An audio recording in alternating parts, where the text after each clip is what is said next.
আধুনিক যুদ্ধ মানেই আমরা কি ভাবি? হাইটেক অস্ত্র, বিশাল বাজেট, তাই না? কিন্তু কি হবে যদি বলি মাত্র $20,000 একটা ছোট্ট অস্ত্র যুদ্ধের পুরো নিয়মটাই পাল্টে দিয়েছে?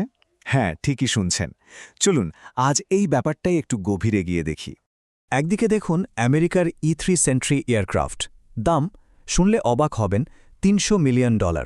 এটা বেসিক্যালি আকাশের বুকে একটা উড়ন্ত কমান্ড সেন্টার। আর তার ঠিক উল্টো দিকে ইরানের বানানো শাহেদ ড্রোন, দাম মাত্র $20,000। মানে এই যে আকাশ পাতাল তফাত, এটাই কিন্তু আজকের পুরো গল্পের কেন্দ্রবিন্দু। দিনটা ছিল ২৬শে মার্চ ২০২৬। এই যে সস্তা ড্রোনগুলো দেখছেন, এগুলোর মধ্যেই একটা ড্রোন সেদিন যুদ্ধের ইতিহাসটা নতুন করে লিখে দিল। হ্যাঁ, একটা মাত্র ঘটনা, আর তাতেই সবকিছু ওলটপালট। এটা যেন একটা পরিষ্কার সিগন্যাল ছিল যে দামি অস্ত্রের দিন হয়তো এবার শেষ হতে চলেছে। তো সেদিন ঠিক কী ঘটেছিল? ঘটনাটা ঘটেছিল সৌদি আরবের প্রিন্স সুলতান এয়ারবেসে। ভাবুন একবার, এটা কিন্তু বিশ্বের সবচেয়ে সুরক্ষিত মার্কিন এয়ারবেসগুলোর একটা। আর সেখানে ইরান, যাদের নিজেদের বলতে গেলে কোনো শক্তিশালী এয়ারফোর্সই নেই, তারা একসঙ্গে ৩০টা ড্রোন আর ব্যালিস্টিক মিসাইলের একটা ঝাঁক দিয়ে হামলা চালায়। মার্কিন ডিফেন্স সিস্টেম কিছু বুঝে ওঠার আগেই পুরো ছত্রভঙ্গ। ওদের টার্গেট ছিল একটাই, ঘাঁটিতে দাঁড়ানো আমেরিকার ওই মূল্যবান আকাশের চোখ, মানে E3 সেন্ট্রি এয়ারক্রাফটটা। আর বিশ্বাস করুন, ওরা সফল হয়েছিল। ইতিহাসে এই প্রথমবার আমেরিকার একটা E3 সেন্ট্রি যুদ্ধক্ষেত্রে ধ্বংস হল। মানে একটা মাত্র $20,000 ড্রোন $300 মিলিয়ন একটা অ্যাসেটকে মাটিতে মিশিয়ে দিল।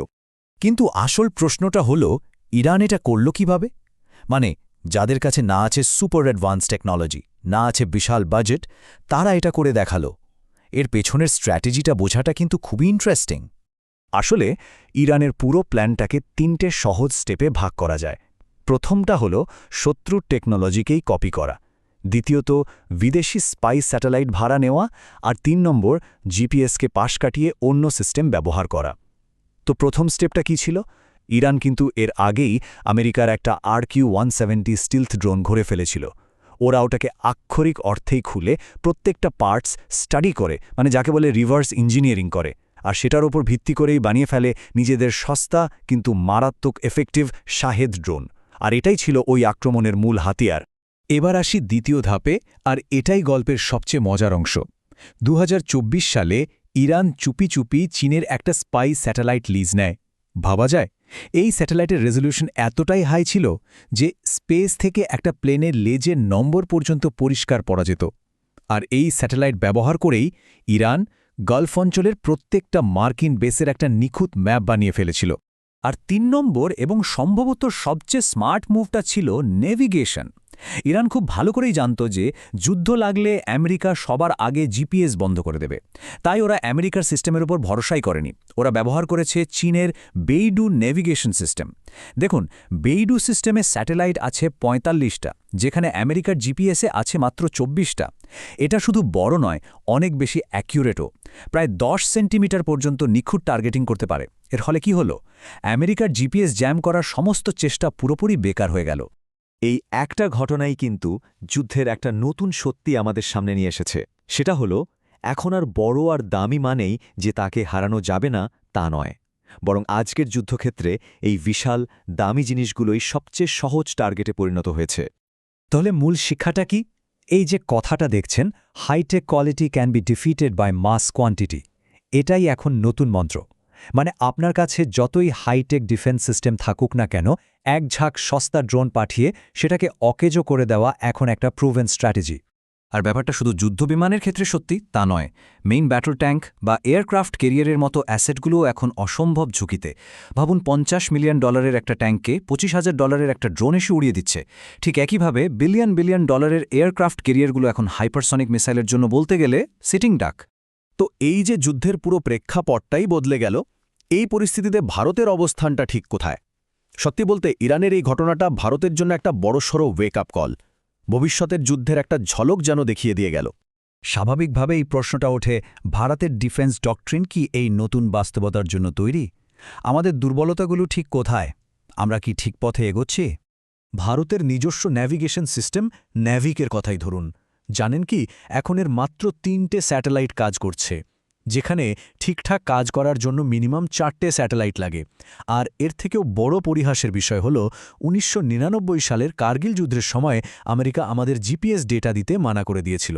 সেই ধাক্কাটা খাওয়ার পরেই কিন্তু এই ন্যাভিক বানানোর সিদ্ধান্ত নেওয়া হয়। আর আজ সেই গুরুত্বপূর্ণ সিস্টেমটাই প্রায় অকেজো হয়ে পড়ে আছে। এবার খরচের অঙ্কটা দেখুন, তাহলে ব্যাপারটা আরও পরিষ্কার হবে। ভারত $3.5 বিলিয়ন খরচ করে আমেরিকা থেকে 31টা MQ-9B ড্রোন কিনছে, ঠিক আছে?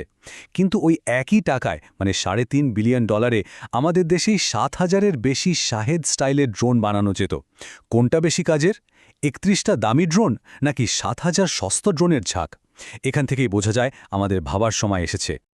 আরেকটা অসম্ভব বড় সমস্যা হলো টেকনোলজির ওপর কন্ট্রোল বা সার্বভৌমত্ব। যেমন ধরুন, ফ্রান্স আমাদের রাফাল জেট দিয়েছে, কিন্তু সেটার সোর্স কোড দিতে রাজি নয়। এর মানে কি জানেন? এর মানে হলো ভারত চাইলেই তার সবচেয়ে আধুনিক ফাইটার জেটে নিজের বানানো মিসাইল বা অন্য কোনো সিস্টেম লাগাতে পারবে না। একটা সামান্য আপগ্রেড করার জন্য ফ্রান্সের মুখাপেক্ষী হয়ে থাকতে হবে। এটা একটা বিরাট স্ট্র্যাটেজিক দুর্বলতা। তাহলে এখন উপায় কি? এই পরিস্থিতি থেকে বেরোনোর জন্য এবং ভারতের ডিফেন্স স্ট্র্যাটেজিকে আপ টু ডেট করার জন্য কয়েকটা জরুরি স্টেপ নেওয়া দরকার। একটা সম্ভাব্য রোডম্যাপ হতে পারে এরকম: 1. সবার আগে ন্যাভিক সিস্টেমটাকে ঠিক করতে হবে আর আরও স্পাই স্যাটেলাইট পাঠাতে হবে। 2. সস্তায় বিপুল পরিমাণের ড্রোন আর লয়টারিং মিউনিশনস বানানোর উপর জোর দিতে হবে। 3. এয়ারক্রাফট ক্যারিয়ার বা ট্যাঙ্কের মতো দামি আর ঝুঁকিপূর্ণ অ্যাসেটের পিছনে এত বিপুল খরচ করাটা ঠিক হচ্ছে কিনা তা নতুন করে ভাবতে হবে। 4. হাইপারসোনিক মিসাইল আর নেক্সট জেনারেশন সাইবার ওয়ারফেয়ারে অনেক বেশি ইনভেস্ট করতে হবে। আর 5. এবং সবচেয়ে জরুরি, যে কোনো বিদেশি অস্ত্র কেনার সময় যে কোনো উপায়ে তার সোর্স কোড হাতে পেতেই হবে। শেষ করার আগে একটা প্রশ্ন ভাবার জন্য রেখে গেলাম। যুদ্ধের এই নতুন যুগে আসলে কোনটা বেশি জরুরি, বিশাল বাজেট নাকি একটা স্মার্ট সাহসী স্ট্র্যাটেজি? এই একটা ঘটনাই কিন্তু সারা বিশ্বের মিলিটারিদের এই প্রশ্নটা নিয়ে নতুন করে ভাবতে বাধ্য করেছে।